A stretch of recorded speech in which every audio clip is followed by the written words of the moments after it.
도널드 트럼프 전 대통령이 의사당 점거 사태를 부추겨 내란 개입 혐의가 있으므로 수정헌법 14조 3항에 적용해 대통령 출마 자격을 박탈해야 한다는 소송에서 엇갈린 판결이 나오자 결국 연방대법원이 2월 8일 심리에 착수해 이르면 2월 중에 결정을 내릴 것으로 예상되고 있습니다.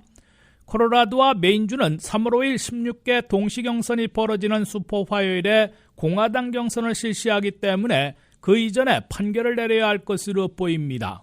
트럼프 전 대통령의 백악관 재입성은 물론 2024년 백악관 레이스 자체를 판가름할 연방대법원의 판결이 어떻게 나올지 시선이 집중되고 있습니다.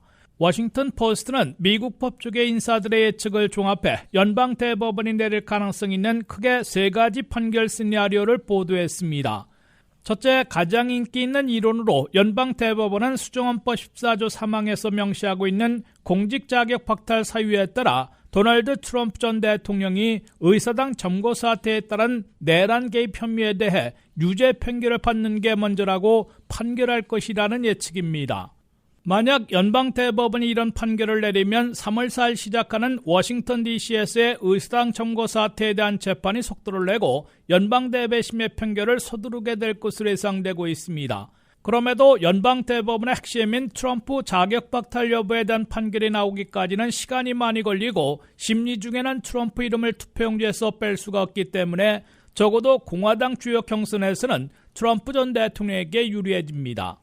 둘째, 2000년 대선과 같은 심각한 파장과 결과를 최소화하기 위해 각 주의 경선에서는 독자적으로 트럼프 이름 제외나 유지를 결정토록 허용하는 대신에 11월 본선에서는 트럼프를 빼지 못하도록 판결할 가능성이 거론되고 있습니다. 트럼프 전 대통령이 지명했던 닐 고서치 연방대법관은 2012년 연방항소법원 판사 시절 각 주들의 적법한 후보 이름 제외는 존중해야 한다고 판시한 바 있어 이번에도 콜로라도 주 대법원과 메인주 정부의 결정을 인정해줄 가능성이 있다고 워싱턴 포스트는 내다봤습니다. 셋째, 트럼프 전 대통령의 이름을 공화당 경선 투표용지에서 빼기로 한 콜로라도 주 대법원과 메인주 정부의 결정을 연방대법원이 그대로 인정해주는 겁니다. 연방대법원에 대한 보수 진영의 교과서 같은 분석을 내놓고 있는 윌리엄 보드 시카고대 법대 교수와 마이클 스톡스 폴슨 세인트 토마스대 교수는 이들 두 지역의 트럼프 이름 제외 결정이 법적으로 터무니없는 게 아니라며 연방대법원이 이들 두 지역의 결정을 인정하는 판결을 내릴 것으로 내다봤습니다.